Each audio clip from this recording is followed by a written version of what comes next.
2024년이 시작됐습니다. 여러분도 원하는 모든 일 다 이루고 행복한 일이 많이 생기는 한 해가 되기를 바랄게요. 여러분, 새해 복 많이 받으세요. 바로 시작할게요.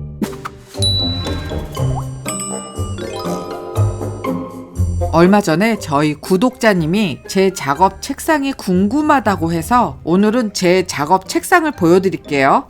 사실 별거 없어요. 남들하고 똑같죠 뭐. 그래도 남의 거를 이렇게 들여다보는 재미가 있으니까 간단하게 알려드릴게요. 지금 영상을 찍는 여기는 저의 작업실이면서 저의 놀이터예요. 그리고 지금 보이는 이 책상은 사이즈가 2m 10cm, 1m 이런 사이즈의 큰 책상이에요. 그리고 책상 위에는 전체적으로 다 마음껏 칼질해도 되는 보호 필름을 깔았어요. 시흥 유통 상가라는 데로 가서 내가 원하는 사이즈로 맞춰서 잘라서 가져온 거예요. 금액은 기억 안 나요. 이럴 줄 알았으면 나도 어디 써놨을 텐데 기억이 안 나요. 그 큰 책상의 오른쪽에는 이런 직접적인 조명도 있고 제가 작업하면서 가장 많이 사용하는 도구들만 이렇게 모아놨어요. 이거는 조금 이따 다시 한번 보여드릴게요. 그리고 여기 컴퓨터 책상하고 가운데 약간 공간이 떠서 여기에 슬라이드 틈새 장을 끼워 넣었어요. 그래서 여기에는 펜 종류랑 풀이랑 원형 펀치, 코너 펀치 이런 걸 놔뒀어요. 그리고 책상을 기준으로 왼쪽에는 이케아에서 구입한 트롤리를 놔서 이쪽에는 또 자주 사용하는 기림의 테이프,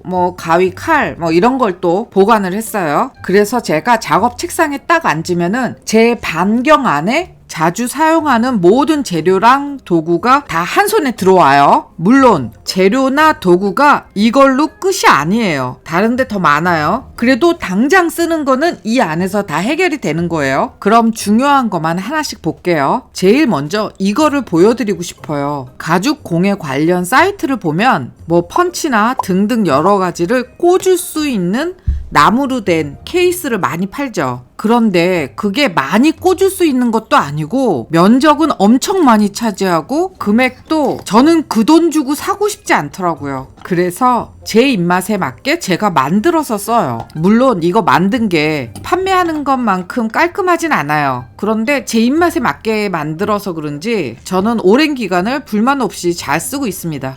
이 나무는 문고리닷컴이라는 데서 구입했고 거기서 사이즈대로 잘라주기도 해요. 그런데 저는 제가 톱질을 해서 다 잘랐습니다. 그리고 처음에는 칸막이가 이렇게 촘촘하지 않았어요. 대충 나누었었는데 사용하면서 보니까 이렇게 촘촘하게 나눠서 칼을 꽂거나 벤치를 놓거나 그러는 게 좋더라고요. 만약 여러분이 직접 만들 의향이 있으면 저처럼 좀 촘촘하게 나누는 게 좋을 거예요. 그게 훨씬 관리하기도 쉽고 눈에 잘 띄어요. 지금 제가 이렇게 표시하는 선 보이죠? 저는 이렇게 촘촘하게 나눈 거예요. 그래서 칸마다 일자 펀치, 원형 펀치, 벤치 종류, 칼 이렇게 여러 가지를 잘 정리해서 사용할 수가 있어요. 그런데 이 도구 정리함의 하이라이트는 이 앞면이에요. 제가 정말 많이 사용하는 거 그리프랑 롤러랑 쪽가위랑 송곳 이런 거는 이 앞면에 이렇게 붙여서 사용을 해요. 여기서 잠깐이요. 가끔 가다가 구독자님들이 이게 뭐냐고 물어보더라고요.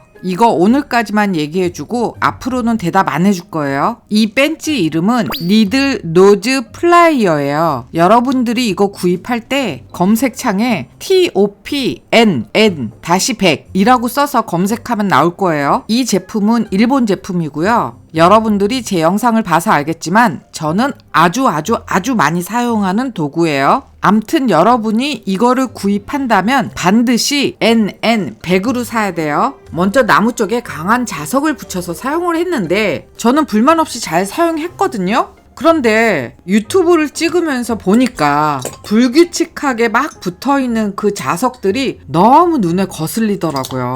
그래서 어쩔 수 없이 자석 위에 얇은 가죽을 붙여서 이렇게 사용하고 있는 거예요. 제가 자석을 어떻게 붙였는지 여러분 이렇게 보이잖아요. 이게 생각보다 자석을 많이 붙여야지 얘네들이 예쁘게 붙어 있어요. 이거 자석 붙이는 거 되게 좋은 생각인데 이렇게 자석 붙일 사람들은 생각보다 자석을 많이 붙여야 된다는 거 암튼 제가 가죽공예 초창기 시절에 만들었던 도구 공구함이라 좀 엉망이고 허접하긴 한데 기존에 파는 거에 비하면 되게 쓸모있고 좋은 것 같아요. 여러분도 만약에 가능하다면 이렇게 만들어서 써보세요. 오늘 이거를 보여주려고 만든 영상이고요. 이 트롤리에 있는 거는 별거 없는데 이 트롤리 자체가 꽤 쓸만한 것 같아요. 그러니까 이것도 추천. 여기서 한 가지 더. 여러분들은 바늘을 어떻게 관리하세요? 저는 콜크판에 자석을 붙여서 그 자석에 바늘을 막 붙여서 그냥 써요. 그리고 이렇게 트롤리 이런 데다가 붙여놓고요. 이거 되게 편해요. 바늘을 잃어버려도 찾기도 쉽고요. 가끔 콜크판 쪼가리를 쓸 일이 있을 때 조금씩 잘라서 쓰기도 해요. 꽤 쓸모 있겠죠? 보기에는 썩 이쁘지는 않은데 그래도 쓸모는 있습니다. 그리고 그 이외에 다른 도구들은 그냥 곳곳에 잘 숨어 있어요. 제가 정리를 아주 잘하는 스타일은 아니기 때문에 아주 모범이 되는 사례는 아니지만 여러분에게 좀 도움이 되고자 이렇게 영상을 만들어 봤어요.